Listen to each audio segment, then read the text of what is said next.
Siamo partiti ancora nel 2009 con un progetto abbastanza ambizioso. Abbiamo voluto sfruttare tutte le tecnologie che ci sono in campo e quindi il progettista, che è Enrico Maretto, mi ha sostenuto in questa linea, anche lui è d'accordo su questo. Quindi abbiamo cercato di fare una scuola che sia sufficientemente in grado di essere resistente soprattutto in tanti terremoti, perché era questo il nostro scopo e quello mi preoccupava tantissimo, perché avevamo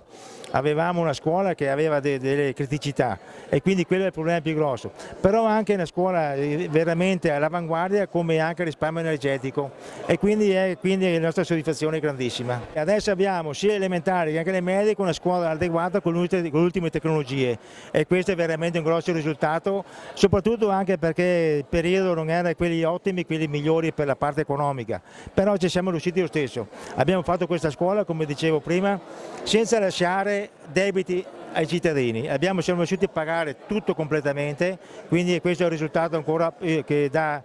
veramente un risultato ottimo per la nostra comunità. Stiamo già facendo un altro piccolo passo avanti della palestra e quindi il pavimento, il riscaldamento, poi manca ancora gli spogliatoi, però intanto i ragazzi per il momento possono entrarci lo stesso. La prossima primavera facciamo il pavimento e quindi un altro passo importante per la nostra comunità. La scuola è particolarmente moderna perché è in classe energetica A, ha un impianto di riscaldamento a biomassa che utilizza quindi una forma energetica costantemente rinnovabile e poco inquinante, ha un impianto di ventilazione meccanica controllata per il ricambio continuo dell'aria che aiuterà dal punto di vista energetico e garantirà anche la salubrità dell'ambiente, e abbiamo dimostrazione che riduce anche le patologie tipicamente invernali quali i raffreddori e le influenze, e quindi contribuirà al benessere dei nostri studenti.